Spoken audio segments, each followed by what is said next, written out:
So I have a question for you. Have you heard of this term called the sandwich generation? I'm not talking about food, but I am so excited to finally understand this term, real life, going through it right now, and share it with you, what it is and how I'm coping with it, because I am in it. I first heard of this term about 2 years ago, I think it was. My friend Wendy mentioned it, and I didn't understand what the heck she was talking about. She said the term sandwich generation, and I thought, what the heck is that? And what it is it's when you are in the middle of two generations.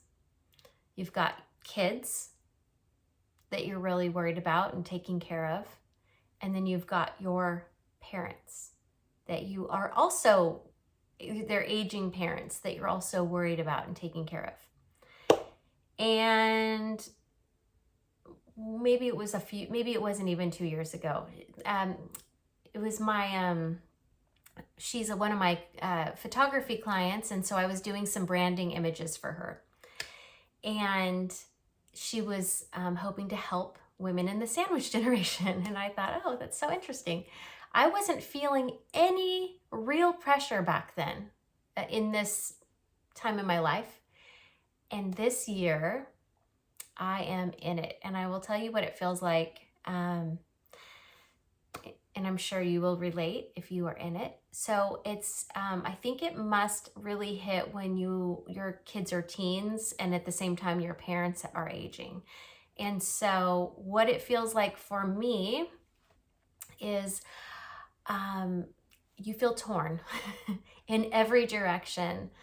And I am telling you this real time. I have been the past month,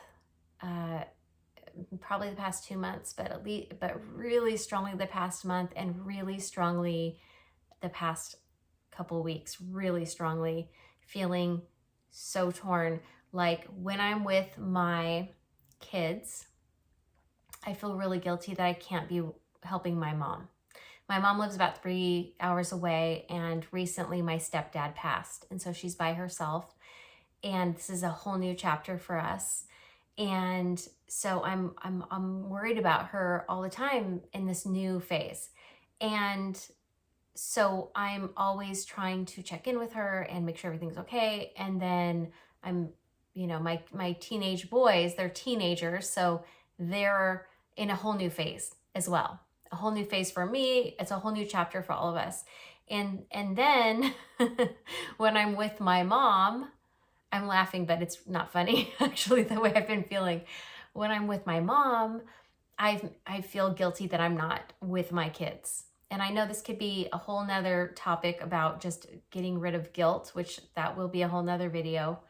But I wanted to speak directly to anyone who is in this feeling like you're in the middle of two generations and you just feel like you want to care for these people and they have completely different needs, and you just want to support them, and what that can do. And it's funny because isn't life funny how things tend to spiral? You think you learn something, you think you mastered something, and it comes back again. Maybe you're a little bit better at it the next time it comes around, but you get to learn it again. So right now I get to learn all about self-care, self-compassion, and not getting burnt out and drained because I care for so many people right now, and I even have friends that I'm trying to help as well. So let me tell you what I am doing to manage this time. And I'm hoping that it will help you too, and I'm sure it will. So let me tell you the tools I'm using. So as I mentioned before, it's really this feeling of feeling torn in different directions. So I want to remind you that you cannot pour from an empty cup. Meaning, how are you going to give to anyone if you're depleted, burnt out, and you're not caring for yourself? So I'm learning this now. Again, last week, actually, let me be real here. Let me be very transparent with you. This weekend, I was in a pretty bad place where I was so depleted, and I had to really up my tools to get back to where I want to be so I can help more people in my family and in my life. And so when you fill up your cup with compassion and self-care and all the good things I'm about to tell you, you can help yourself. And then the more energy and vitality you have in yourself, you can help others. So, and I'm hoping that helps you with the stage for you. And I'm sure even if you're not in the sandwich generation, this is going to help anyway. So these are tools I am using to reduce my overwhelm, because the main feeling I would say I would feel right now in this situation, and probably because we just had a loss in our family, it's not easy, is overwhelm. So here are some tools. The first thing I will say, because this is the first, these are in no particular order, by the way, but I'm only going to say the first one, which is journaling.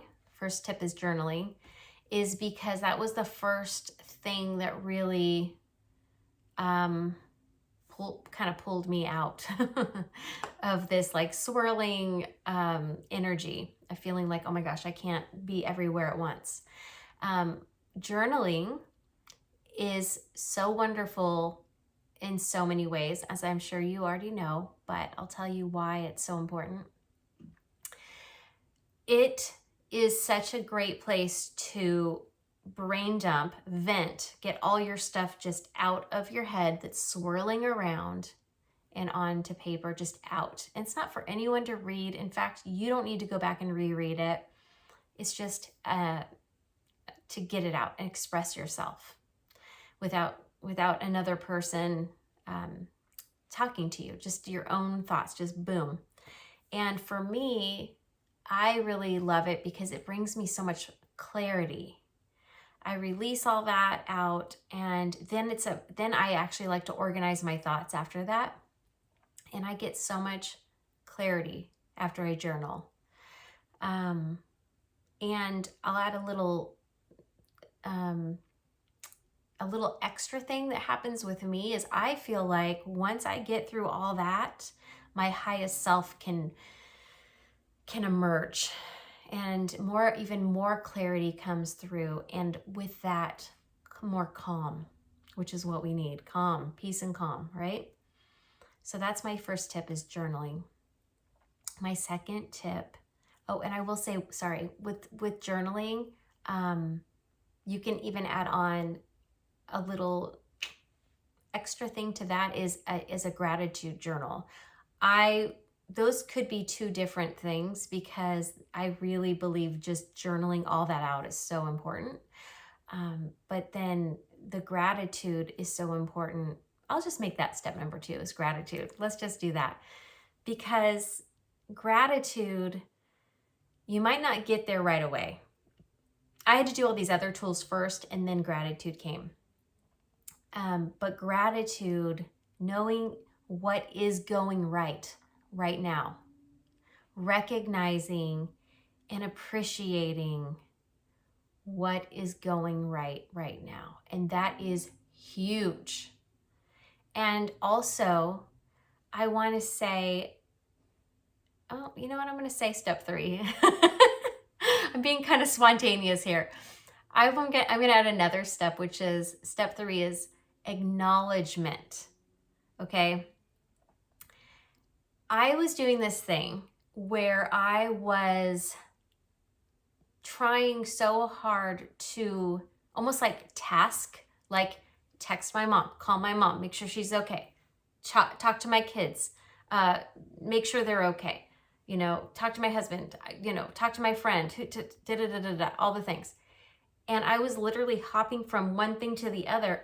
Aside from running 2 businesses, I wasn't acknowledging, that like stopping and pausing after each interaction and feeling like, right now I feel so good that I was able to give this person my time and I feel connected with them and I know they're okay and everything's great. I was just going to the next thing. And so acknowledging that they are okay, that you were able to provide them some space to, like for example, my mom, maybe she needs to talk about her feelings. My kids need to talk about their feelings, provide a space, or actually like if you do them a favor or something, to go, wow, I feel really good that I was able to do this thing for this person. I was not doing that.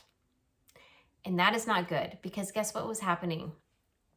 I was starting to feel like I could never do enough to make I know this is, I don't know if you can relate to this at all, but I was feeling like because I wasn't pausing and acknowledging, I just helped them, I would go to the next thing, but then I'd still feel like, oh my gosh, I need to do so much more for these people to make myself feel better, probably. But if I were to stop and acknowledge, I just did this and it feels really, really good, I would have filled up instead of like a day later felt guilty, like, oh my gosh, I'm not doing enough. I don't know if that makes sense. Okay, the next tool I have for you that I talk about all the time is meditation. And it, like, you know me, it doesn't have to be some long meditation, but what I mean is just taking a moment, taking a deep breath, pausing, and getting calm and present within yourself, getting quiet, closing your eyes, and just allowing your nervous system to calm down, and you go within. And why this is so important is it does calm your nervous system down. It does quiet everything. But when you go within in that stillness, you are connecting to yourself, your mind, body, spirit. It feels like it's telling yourself, what you're doing is you are telling yourself, I can trust myself. And that is huge.